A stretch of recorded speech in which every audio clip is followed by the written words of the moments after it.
A continuación, Psicolife.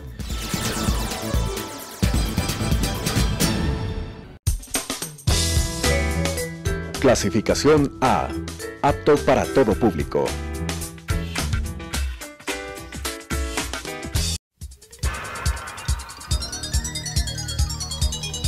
Las opiniones vertidas en este espacio por la producción y dirección del programa son de exclusiva responsabilidad de sus autores y de quienes intervienen en ellos.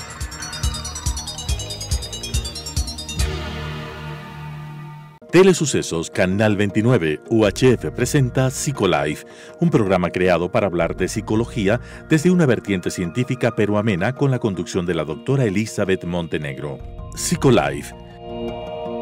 ¿Alguna vez has conocido a una persona que revisa constantemente las llaves de la casa para poder salir? O tal vez a alguien que cuando tocó algo siente que está muy sucio y necesita lavarse durante muchos minutos las llaves. O tal vez alguna persona que piensa que hay números buenos o números malos, palabras buenas o palabras malas. Esos comportamientos, a pesar de que ellos saben que no tienen mucha lógica o no tienen mucha razón, les genera profunda ansiedad y les impide dejar de realizarlos. Estos comportamientos en ocasiones derivan justamente en ideas que les hace pensar que si es que no realizan esos rituales o esas rutinas, les transforma o puede transformarles en algo negativo o en algo amenazante para ellos. Estas características pueden corresponder a un trastorno obsesivo compulsivo.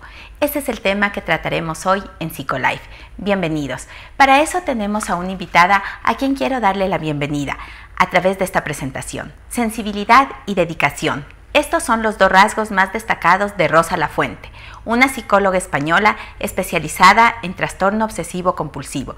Nacida en la capital del País Vasco, Vitoria, se ha especializado en este trastorno del TOC. Tiene 6 años de experiencia con excelentes resultados y una lista de espera que lo confirma. Además, también es una reconocida conferencista y divulgadora de salud mental, que incluso ha creado un cómic junto al periodista, dibujante y su colaborador en redes, José Carlos Gómez. El objetivo del mismo es la difusión del TOC con un mensaje sencillo y amable, accesible a todas las personas. En el ánimo de Rosa, una idea que la guía: el TOC se puede poner a raya y también se puede curar. Hoy nos va a ofrecer algunas de las claves con las que ha logrado que personas con trastorno obsesivo compulsivo hoy se sientan libres de este sufrimiento. Rosa, bienvenida a Psicolife, bienvenida también a través de este espacio a Ecuador y qué gusto poder contar contigo hoy en este día. ¿Cómo estás? Hola, muchas gracias a vosotros. Gracias, Rosa. Bueno, queremos empezar preguntándote para la audiencia que nos observa, ¿qué nos puedes decir tú que es el trastorno obsesivo compulsivo? ¿Cómo lo podemos definir? Bueno, el trastorno obsesivo compulsivo se define por dos características, dos elementos que son las obsesiones por un lado y las compulsiones por otro. Las obsesiones pueden ser pensamientos, imágenes, ideas que perturban a la persona que los tiene, y las compulsiones son los rituales, las conductas de evitación. En definitiva, lo que la persona que tiene estos síntomas tiene que hacer para conseguir el malestar. Al final bueno, diríamos que hay un pensamiento que perturba, una imagen. Esa imagen, ese pensamiento que perturba tiene una forma o alguna forma de poderse reducir el malestar mediante la compulsión. Rosa, puede ser cualquier tipo de acción o de pensamiento también. Cuando tú nos hablas de que puede ser un pensamiento, una acción que se instaura, ¿no es cierto?, en la mente de la persona, es un pensamiento obsesivo. ¿Cómo ese pensamiento obsesivo se transforma en un trastorno obsesivo? ¿Cómo se puede dar ese paso desde un pensamiento obsesivo que de pronto a todos en algún momento de nuestra vida nos invade a transformarse en un trastorno? Claro, en sí todos tenemos pensamientos intrusivos. Todos en un momento determinado podemos pensar cualquier tipo de pensamiento, porque al final nuestra mente está pensando las 24 horas del día. Claro. Entonces podemos tener pensamientos buenos y pensamientos malos. El problema o la diferencia es cómo interpretamos ese pensamiento. En el momento que hacemos una interpretación inadecuada, es cuando aparece ese malestar, esa ansiedad. Seguido tenemos que hacer esa compulsión, esos rituales, y ahí es donde se instaura ya el TOC, de alguna manera. Pero los pensamientos, todos tenemos pensamientos intrusivos. La diferencia siempre está en la interpretación que se le da. En definitiva, en que esos pensamientos intrusivos que pueden llegar a nuestra mente, algunos los logramos manejar, los desechamos de pronto o buscamos la forma de solucionarlos, y en cambio en un trastorno obsesivo compulsivo esos pensamientos se mantienen tanto en nuestra mente que se convierten, luego que se traducen en rituales o se convierten en pensamientos que son difíciles de abandonarlos y que se los reitera en muchas ocasiones. Claro, esa es la idea, que si tú le das a un pensamiento el y si, por ejemplo, y si matara a mi madre, y si fuera homosexual, y si se incendiase la casa, y si tuviera SIDA, todos nos lo planteamos en algún momento, pero en el momento que tú ese y si estás dando una veracidad casi al 100%, es cuando ahí el pensamiento empieza a ser algo ya recurrente, algo intrusivo, de manera ya obsesiva, ¿no? Ahí es donde empieza todo ese proceso. ¿Estas ideas, Rosa, que tú nos manifiestas, aparecen a una edad determinada o pueden aparecer a lo largo de toda la vida de una persona? Pueden aparecer en cualquier época de la vida de una persona. De niños, puede aparecer en la infancia, en la adolescencia.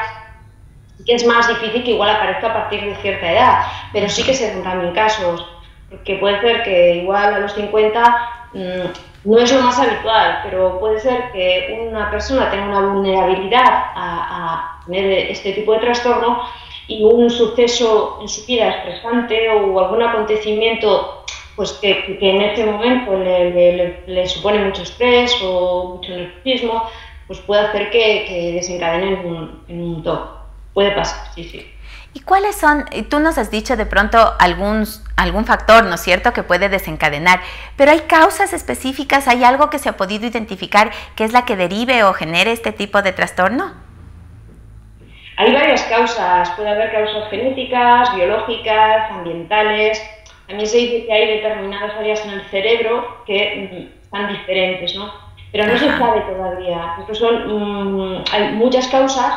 Y en algunas personas son unas, en otras depende también de la persona. Estas causas genéticas, por ejemplo, a las que tú haces referencia, ¿nos dan cuenta de que de pronto hay una tendencia familiar que podría desencadenar o derivar en este tipo de trastornos? Sí, sí que se suele dar que hay casos igual que los padres o los hermanos. Ahí también habría que ver si es tanto genético o es ambiental. Porque si lo han estado viendo durante toda la vida, si tú ves a alguien que está haciendo determinados tipos de rituales, al final es lo que aprendes. Claro, o sea, por ejemplo, aquellos padres que tienen este trastorno, y pensemos en lavarse las manos, ¿no es cierto?, tan reiterativamente y cumpliendo ciertos ritos en esa acción, sus hijos van observando y ellos pueden empezar a desarrollar también este tipo de conductas.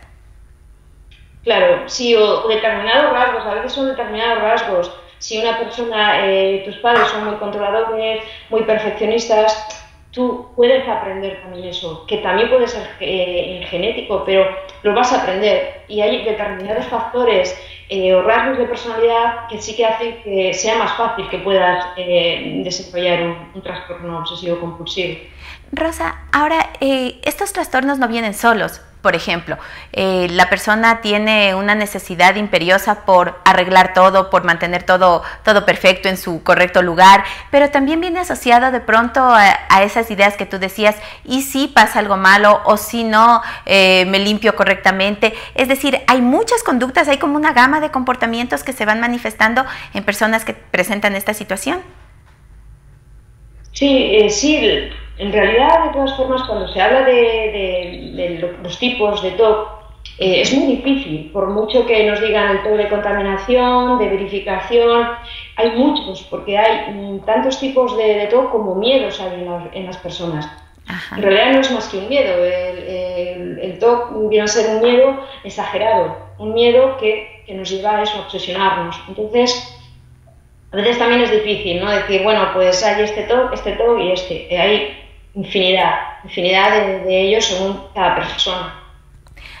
esta infinidad que tú nos dices y este miedo sobre todo a reconocer, ¿no es cierto?, que la persona puede estar manifestando, teniendo algún tipo de comportamiento obsesivo, hace que muchas veces el diagnóstico no se lo realice adecuadamente o que no se haga ni siquiera a través de un profesional de la salud, sino que la persona como que viva con esa situación todo el tiempo, que piense que es parte de su forma de ser, de su comportamiento, y esto va acarreando dificultades en las interrelaciones que ella tiene con el resto de personas. Cuéntanos un poquito cómo vives tú eso desde tu experiencia.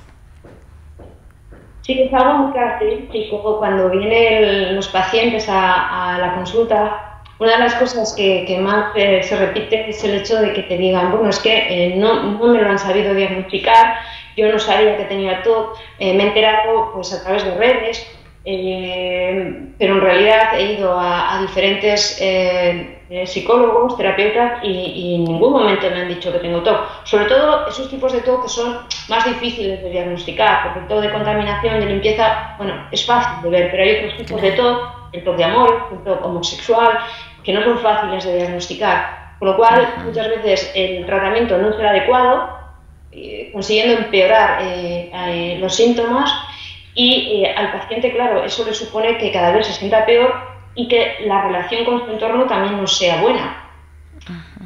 En ese sentido sí que es cierto que es un trastorno, por eso se le llama también trastorno silencioso, porque es muy difícil de poder, a veces eso, el que se pueda diagnosticar correctamente y luego también la vergüenza que pasan muchos pacientes a la hora de poder contar lo que le pasa a su entorno. Y ese tipo de conductas también es muy frecuente, que a veces se los observe mucho en casa, pero por ejemplo cuando tienen que salir a su trabajo, cuando tienen que ir a algún otro sitio público, logran controlarse, logran dominar a pesar de esa gran angustia y ansiedad que les genera ese temor de no realizar el ritual que estaba previsto. Normalmente cuando ya además esto ya lleva un tiempo, porque al principio igual, bueno, se puede de alguna manera, bueno, pues no hacer esos rituales, pero normalmente cuando ya lleva un tiempo, los rituales hay que hacerlos, y si no se hacen de una manera, se hacen de otra. Si no puede en ese momento hacer un ritual motor, pues igual hace un ritual mental. Además, cada vez son los casos de TOC puro, que se les llama obsesivos puros. ¿Cómo son los rituales son mentales, entonces ahí nadie lo sabe. Una persona puede estar realizando un ritual y que nadie a su alrededor se dé cuenta de ello. Pero sin embargo esa idea está en su mente y le genera igual mucha angustia, le genera una imposibilidad de actuar libremente, me imagino, ¿verdad? Claro, es que la idea está igual, es un pensamiento obsesivo, una imagen, una idea. La diferencia es cómo reduces ese malestar. Puede ser limpiando, puede ser tocando algo, puede ser haciendo un ritual mental, diciéndote algo para tranquilo, repitiendo una palabra, un número. Al final la forma en que se reduce el malestar puede ser tanto motora como mental. Ahora, Rosa, el tratamiento, porque también muchas personas tienen temor, ¿verdad?, de ir al psicólogo que le diagnostiquen este tipo de trastornos porque piensan que el tratamiento siempre va a ser médico, que de pronto están todas las ideas que giran en torno a lo psicológico, que no están locos, que este tipo de conductas ellos los pueden controlar por sí mismos. ¿Cómo se enfrenta el tratamiento y qué tipo de tratamiento es el más apropiado en personas que presentan el trastorno obsesivo compulsivo? El tratamiento farmacológico hay en ocasiones que es necesario y otras no, depende. Pero sí que es muy importante que haya una terapia cognitivo-conductual en la que a nivel cognitivo se haga una reestructuración cognitiva, haya un cambio de una serie de creencias que están distorsionadas en el paciente. Y luego a nivel conductual es muy importante hacer EPRs, que son exposiciones con prevención de respuesta. Con ello lo que hacemos es enfrentarnos a ese miedo, enfrentarnos al miedo sin hacer el ritual. Enfrentar ese miedo es muy duro para ellos. ¿Cómo lo viven, cómo lo vivencian y enfrentan ese miedo cuando el ritual para ellos tiene que darse y sin embargo la exposición les limita a que lo realicen? Bueno, las exposiciones, hacerlas en terapeutas son exposiciones graduadas. siempre empezamos de menor nivel de ansiedad a mayor. Se realiza una serie de el paciente tiene que hacer un listado de todos esos miedos que tiene y siempre se empieza de menor a mayor nivel de ansiedad, con lo cual hay que tranquilizar al paciente diciéndole que bueno, va a pasar ansiedad porque de eso se trata, de que haya ansiedad, de que haya malestar, pero siempre va a ser a un nivel que él pueda afrontarlo y con la ayuda del terapeuta. Entonces, es una terapia que es, no es una terapia hablada, es una terapia en la que hay que trabajar, y no solamente trabajar en la consulta, sino en casa también. Para que vaya reduciendo esos temores y que vaya reduciendo esos comportamientos. Eso es. Rosa, yo creo además, y cuando cuando conversábamos justamente coordinando la entrevista, tú nos decías que hay herramientas, que hay estrategias a través de las cuales las personas, nos has dicho ya una, que tienen este trastorno obsesivo compulsivo, pueden ir manejando y sobre todo mejorando su calidad de vida, que creo que eso es muy importante en las personas que presentan este tipo de trastornos.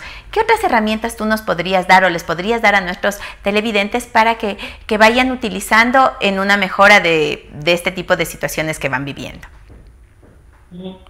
Herramientas cuando la persona padece ya el trastorno obsesivo compulsivo o pensemos primero en aquellas personas que están identificándose, que de pronto dicen, mira, a mí me está pasando esto, yo he tenido este tipo de comportamientos, pero pensaba que los podía controlar. Primero la identificación con el TOC y después vienen aquellas personas que tienen esos tratamientos. Tú nos has hablado de la terapia cognitivo-conductual, esta exposición paulatina también a los estímulos, ¿no es cierto? ¿Qué otro tipo de herramientas se utilizan para que la persona vaya identificando sus temores y los vaya superando? Hombre, sobre todo las CPRs es lo que mejor resultado da y lo que hay que hacer siempre. Ajá. Pero también luego está claro que hay una parte de psicoeducación que se le enseña al paciente, ¿no? A ver que los pensamientos son solo pensamientos, muy importante, porque la persona cree que el pensamiento es parte de él, y este tipo de pensamientos no son parte de uno, aunque parece que sí. El pensar, por ejemplo, cuando alguien viene y dice, es que he pensado que puedo matar a mi madre, ¿no? El pensar algo no quiere decir que lo vaya a hacer, ni que sea un asesino. Entonces hay una fase también en la que hay que enseñar a esa persona a identificar esos pensamientos simplemente como pensamientos. Y yo creo que es muy importante, no solo a una persona que tiene TOC, sino a la población en general, ¿no? El pensamiento es un pensamiento, a veces hay pensamientos que son buenos, ya eso no le damos importancia, pero a los malos es importante, porque están ahí. O sea, el pensamiento, nuestro cerebro actúa por libre muchas veces. Entonces, si tú a ese pensamiento no le das importancia, no generamos un TOC, no hacemos o va a ser más difícil. Perfecto. Cuando hablas de la psicoeducación, entonces también se involucra a la familia. ¿Qué rol, qué papel juega la familia en el acompañamiento y en el sostener a las personas que presentan un trastorno obsesivo compulsivo? Bueno, la familia ocupa un lugar muy importante porque de alguna manera la familia, sobre todo en los casos en los que conviven con los pacientes, es muy importante también qué rituales o en qué rituales se ven ellos involucrados, ¿no? Uh-huh. Es importante también que nos digan cómo ven el punto de vista del familiar, y luego también lo ideal siempre es que haya un coterapeuta que pueda supervisar esas exposiciones que se hacen durante la semana. Uh-huh. En este caso, el familiar puede hacer de psicoterapeuta y pues eso, ir viendo un poquito cada día cómo se van haciendo esas exposiciones. Y luego venir a terapia, hablar con nosotros, ver cómo se han hecho o no. También apoyo, o sea, también de apoyo al paciente. De apoyo y de comprensión, porque entender un poco que esos comportamientos que ellos tienen no son comportamientos que desbordan su fuerza de voluntad. El hecho, por ejemplo, qué sé yo, de lavarse las manos, pensemos, y de no poder parar el momento que se está lavando las manos, implica muchas veces para las personas que le rodean como una falta de tolerancia, ¿verdad? De decir, bueno, es un capricho tal vez, o es una forma inadecuada de comportarse, pero el entender el comportamiento y el ayudarle a salir de eso también es un rol importantísimo que tienen o que juegan en este acompañamiento a las personas con TOC. Sí, por supuesto. Además, hay veces que sí que el paciente te informa de la tristeza que siente, porque igual su familiar, su madre, su padre, su pareja no entiende lo que le está pasando, ¿no? Entonces, explicarle también al familiar lo que le está ocurriendo al paciente es importante, porque es una manera también de decir, bueno, entiendo lo que pasa, no es una manía, porque a veces hay una confusión entre, no, es que es una manía, deja de hacerlo, si solamente con dejar de hacerlo ya vale, y explicar que realmente no es una manía, que no puede dejar de hacerlo, aunque sabe que es algo totalmente irracional o bastante irracional, no puede dejar de hacerlo. Entonces sí que es importante que la familia también entienda lo que está ocurriendo. Correcto. Ahora, Rosa, tú has desarrollado un cómic, junto con tu colaborador, has desarrollado un cómic justamente orientado a identificar el TOC. ¿Por qué esa idea? ¿Cómo surgió esa idea? ¿Y qué mensaje tiene ese cómic? ¿Por qué el utilizar esa herramienta periodística para dar a conocer a la población sobre el trastorno obsesivo compulsivo? Sí, bueno, la idea se ideó entre José Carlos Gómez Álvaro, que es periodista, dibujante, y yo, porque bueno, creímos que era necesario dar a conocer este trastorno desde una perspectiva, bueno, no desde el humor, porque evidentemente este trastorno no tiene nada de humor, ¿no? Como hay veces que se quiere hacer ver, ¿no? Pero sí informar al público en general, a la población en general, de lo que es. Eso por un lado. Y luego también a las personas que lo padecen, darles bueno, un atisbo de esperanza, porque realmente hay esperanza y porque se puede mejorar muchísimo, se puede llegar a hacer una vida totalmente normal. Entonces, es un poquito, digamos, tanto para la población en general como para las personas que lo están padeciendo, ¿no? En definitiva, ese puente entre que la persona logre entender que puede llevar una vida sin estas dificultades y que no está teniendo una alteración mental que lo invalide o que lo incapacite, sino que es algo que lo puede ir controlando y manejando en el transcurso de su vida. Sí, eso es, porque hasta hace poco se creía que era crónico y que no había curación, y no es así. O sea, la realidad es que se consiguen muy buenos resultados y puede mejorar su vida notablemente. Entonces, y luego además eso es algo, no es una persona que esté ni loca ni es que sea un maniático, no, simplemente pues se ha obsesionado con algo como cualquiera de nosotros. Además, la línea que separa una persona que no tiene TOC y una que tiene TOC es muy finita. Los miedos todos tenemos y en un momento dado cualquier miedo puede llegar a obsesionarnos. Es decir, que frente a esa línea, los factores de riesgo, los factores de protección que existen son los que van a contener o los que van a hacer que la persona pueda desarrollar un trastorno obsesivo compulsivo o simplemente manejar esos pensamientos obsesivos. Eso es, así es. Rosa, muchas gracias por todos estos consejos que nos has dado el día de hoy, por tus orientaciones que han sido muy valiosas y que creo que nos permite a las personas, al público en general, ir identificando aquellos comportamientos. Vamos a sintetizar un poco lo que hemos aprendido este día de ti. Entender primero que el trastorno obsesivo compulsivo es un trastorno que se presenta en dos aspectos. Primero, con un pensamiento obsesivo que se puede prolongar y reiterar en la mente de la persona hasta transformarse en una compulsión, en rituales que tienen que realizarse repetitivamente y consecutivamente y que de alguna manera van afectando la vida de la persona. Entender también que un trastorno obsesivo compulsivo deriva justamente en temores muy grandes frente a estas ideas que van rondando la mente de la persona, que a veces se traducen en actividades físicas o en comportamientos que los podemos mirar continuamente, o a veces también están en la mente, y esos son muchos más difíciles de identificar.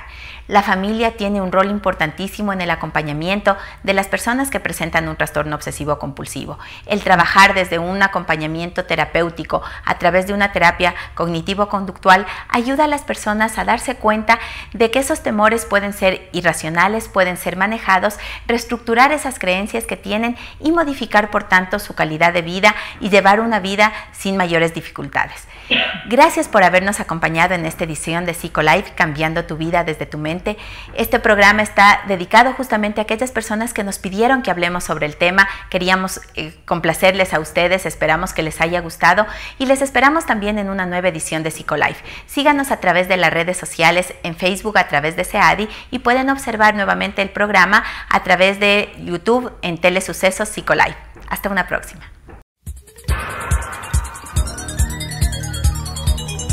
Las opiniones vertidas en este espacio por la producción y dirección del programa son de exclusiva responsabilidad de sus autores y de quienes intervienen en ellos.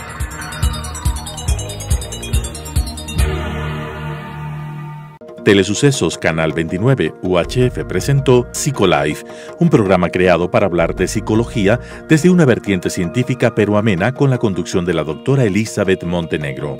Psicolife.